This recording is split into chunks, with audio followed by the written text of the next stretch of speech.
रामलाल नाम का व्यक्ति अपनी पत्नी गीता और बेटी अनामिका के साथ रामपुर गांव में रहता था। वो तीनों एक छोटे से कच्चे मकान में गुजर बसर कर रहे थे। रामलाल गांव के ठाकुर के होटल पर काम किया करता था। तकरीबन शादी के पूरे 18 साल बाद जाकर रामलाल और गीता को माता पिता बनने का सुख नसीब हुआ था। रामलाल जिस होटल पर काम करता था वहां हमेशा ग्राहकों की भीड़ लगी रहती थी। ठाकुर के उस होटल से ही रामलाल का घर चलता था। एक दिन ठाकुर अजय नाम के एक जवान लड़के को काम पर रख लेता है। रामलाल यह देखकर दुखी होकर ठाकुर से कहता है, मालिक, मुझ गरीब से आखिर क्या भूल हो गई जो आपने मेरी जगह इस लड़के को काम पर रख लिया। ठाकुर ने समझाया, रामलाल, तुम तो जानते हो कि होटल पर कितना काम रहता है और अब तुम्हारी उम्र हो चली है। अकेले सब संभालना मुश्किल है, इसलिए अब यह अजय तुम्हारी मदद करेगा। काम बांट लोगे तो तुम्हें भी आसानी होगी। रामलाल ने हामी भर दी और अजय को काम सिखा दिया। शुरू में दोनों मिलकर खुशी खुशी काम करने लगे, लेकिन धीरे धीरे अजय के मन में जलन घर करने लगी। वह सोचने लगा, ये बूढ़ा खुद कम काम करता है और मुझसे ज्यादा काम करवाता है, ऊपर से तनख्वाह भी मुझसे ज्यादा लेता है। किसी भी तरह मुझे इसे यहाँ से हटाना होगा। शाम को जब मालिक मजदूरी देता तो रामलाल को कुछ खाना भी साथ में मिलता। यह देखकर अजय और भी जल उठता। अजय ने ठाकुर से सवाल किया, मालिक, काम तो मैं ज्यादा करता हूँ, फिर भी आप रामलाल काका को ज्यादा मजदूरी और साथ में खाना क्यों देते हो? ठाकुर ने गंभीरता से कहा, अजय, रामलाल इस होटल के सबसे पुराने कर्मचारी हैं। उनकी पूरी जिंदगी यहाँ गुजरी है, ये उनका हक है। जब तुम भी बरसों तक यहाँ टिके रहोगे तब तुम्हें भी ये हक मिलेगा। ठाकुर की बातें सुनकर अजय और भी अंदर ही अंदर कुढ़ने लगा। उधर घर जाकर रामलाल अपनी पत्नी और बेटी से मिलता है।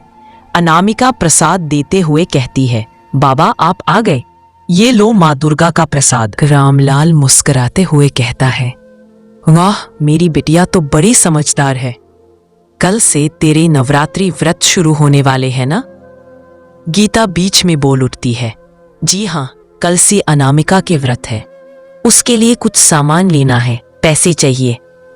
रामलाल दुखी होकर बोला, अभी तो यही मजदूरी मिली है और थोड़ा भोजन। चलो पहले खाना खा लेते हैं, फिर देखेंगे। अगले दिन अचानक रामलाल को तेज बुखार आ जाता है। वह फिर भी काम पर जाने की जिद करता है। बेटी अनामिका कहती है, बाबा, इतनी तबीयत खराब होने पर आप कैसे जाएंगे? आप आराम कीजिए, आज मैं आपके बदले होटल चली जाती हूँ। रामलाल पहले मना करता है, पर अंत में अनामिका अपनी माँ दुर्गा की शरण लेकर जाने का निश्चय करती है। होटल पहुंचकर अनामिका मालिक ठाकुर को सारी बात बता देती है। ठाकुर को दया आ जाती है और वह उसे काम करने देता है। दोपहर में ठाकुर किसी काम से बाहर चला जाता है और होटल की जिम्मेदारी अजय पर छोड़ देता है। अजय मन ही मन सोचता है, आज अगर इस लड़की की इज्जत खराब न कर दी तो मेरा नाम भी अजय नहीं। चालाकी से अनामिका को कहता है, तुम खाना बनाना छोड़ो, ये मैं कर लूंगा, तुम जाकर गल्ले पर बैठो। अनामिका बाथरूम जाती है और अजय पीछे से गल्ले के पैसे उसके बैग में डाल देता है। शाम को ठाकुर लौटता है और पैसे कम पाता है। गुस्से में पूछता है, ये पैसे किसने चुराए? अजय चालाकी से कहता है, मालिक, मैंने नहीं लिया। जब आप गए थे तब सिर्फ मैं और अनामिका ही यहाँ थे। आप चाहे तो मेरी तलाशी ले लीजिए। तलाशी में अजय से कुछ नहीं मिलता। फिर वह चालाकी से ठाकुर को भड़काता है कि एक बार अनामिका का बैग देख लीजिए। जब बैग चेक होता है तो उसमें पैसे मिल जाते हैं। सब दंग रह जाते हैं। ठाकुर गुस्से में कहता है, रामलाल, मैंने कभी सोचा नहीं था कि तेरी बेटी चोरी करेगी। अब से तुझे मेरी होटल पर आने की जरूरत नहीं है। रामलाल हाथ जोड़कर विनती करता है, मालिक, मेरी बेटी ऐसा नहीं कर सकती, जरूर कोई गलतफहमी है। पर ठाकुर नहीं मानता और चला जाता है। घर लौटकर गुस्से में रामलाल अपनी बेटी अनामिका को घर से निकाल देता है। अनामिका रोते हुए माँ दुर्गा से प्रार्थना करती है, हे माँ, मैंने सच्चे मन से आपके व्रत रखे। मुझ पर लगे इस झूठे आरोप की सच्चाई सबके सामने लाओ। मेरे बाबा की इज्जत बचा लो। नारद जी माँ से कहते हैं, माते, देखिए कैसे आपकी भक्त पर अन्याय हो रहा है। माँ दुर्गा बोली, नारद, मैं सब देख रही हूँ। उसकी श्रद्धा की परीक्षा हो रही है। उधर रात को अजय को सपना आता है। माँ दुर्गा उसे चेतावनी देती है, दुष्ट अजय, तूने मेरी भक्त को फंसाया है। अपना गुनाह कबूल कर ले, वरना भयानक परिणाम भुगतना पड़ेगा। अजय पहले इसे सपना मानकर अनसुना कर देता है। अगले दिन होटल में पुलिस वाला खाना खाने आता है। उसकी घड़ी और मोबाइल गायब हो जाते हैं। शक अजय पर जाता है।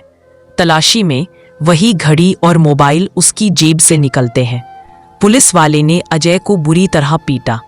तब अजय को माँ दुर्गा का सपना याद आता है। घबराकर अजय ठाकुर के पास पहुंचता है और रोते हुए सच कबूल करता है, मालिक, गुनाह मैंने किया था। जब अनामिका बाथरूम गई थी तब मैंने ही पैसे उसके बैग में रख दिए थे ताकि रामलाल काका बदनाम हो जाएं और आप उन्हें निकाल दें। ठाकुर गुस्से से कांप उठता है। तो यह सब तेरी करतूत थी और मैं बेवजह रामलाल पर शक कर बैठा। ठाकुर तुरंत रामलाल के घर पहुंचता है। वहां बाहर बैठी अनामिका को देखकर वह शर्मिंदा हो जाता है। उसने सब सच बताया और रामलाल से माफी मांगते हुए कहा कि कल से फिर तुम मेरे होटल आ जाना। उसी समय माँ दुर्गा प्रकट होती है। वो अनामिका से कहती है, बेटी, तूने सच्चे मन से व्रत किया, अब तेरे सारे दुख दर्द दूर होंगे। माँ दुर्गा ने आशीर्वाद दिया और देखते ही देखते उनका छोटा सा घर एक बड़े महल में बदल गया। रामलाल, गीता और अनामिका सब झूम उठे। जय माँ दुर्गा, आज आखिर आपने अपना चमत्कार दिखा दिया। कहानी पसंद आई हो तो एक लाइक, शेयर, सब्सक्राइब अवश्य करें। आपका धन्यवाद।